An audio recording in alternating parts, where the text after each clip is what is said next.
শান্তিপুর গ্রামের মোহন সারাদিন ঘুমানো আর আলসেমি করা ছাড়া আর কিছুই জানত না।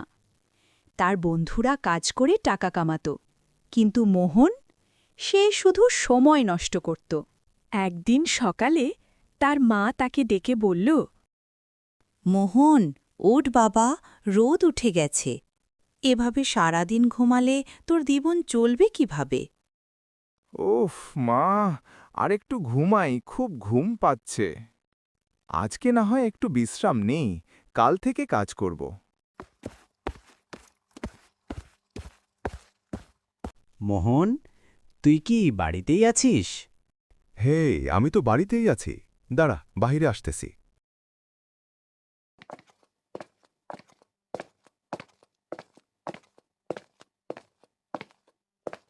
এই মোহন, চল আমাদের সাথে কাজে যাই। আজকে কাজ করলে ভালো টাকা পাওয়া যাবে। সবাই তো কাজ করতেছে, তুই একাই শুধু বসে থাকিস কেন? তোরা যা, আমি একটু পরে আসতেছি। এই গরমে কাজ করতে ইচ্ছে করে না ভাই। তুই কখনোই আসিস না, পরে কিন্তু আফসোস করবি। এই বলে তারা কাজ করার উদ্দেশ্যে রওনা হয়। তারপর বিকালে কাজ শেষ করে হাতে টাকা নিয়ে তারা বাড়ির দিকে যেতে থাকে। যেতে যেতে রাস্তায় মোহনের সাথে দেখা হয়। তখন রাজু বলে, দেখ, আমরা আজ টাকা পাইছি। কাজ করলে যে কত ভালো লাগে, বুঝলি? ও, ভালো তো। আমিও ভাবছি কাল থেকে কাজ শুরু করব। তারপর মোহন আপন মনে কথা বলতে বলতে বাড়ির দিকে যেতে থাকে। আজ না হয় আরাম করি, কাল থেকে একদম সিরিয়াস হয়ে যাব।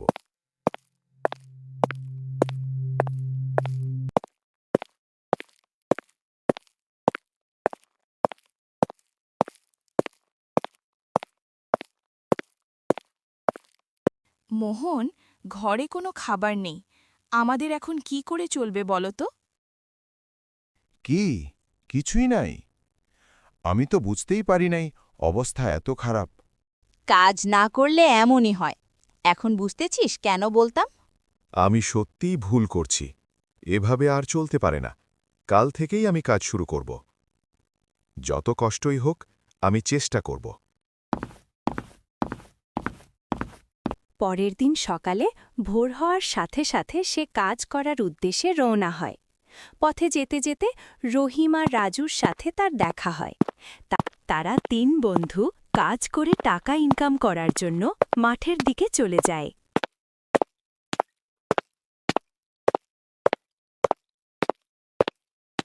বিকালে কাজ শেষ করে হাতে টাকা নিয়ে বাসায় চলে আসে।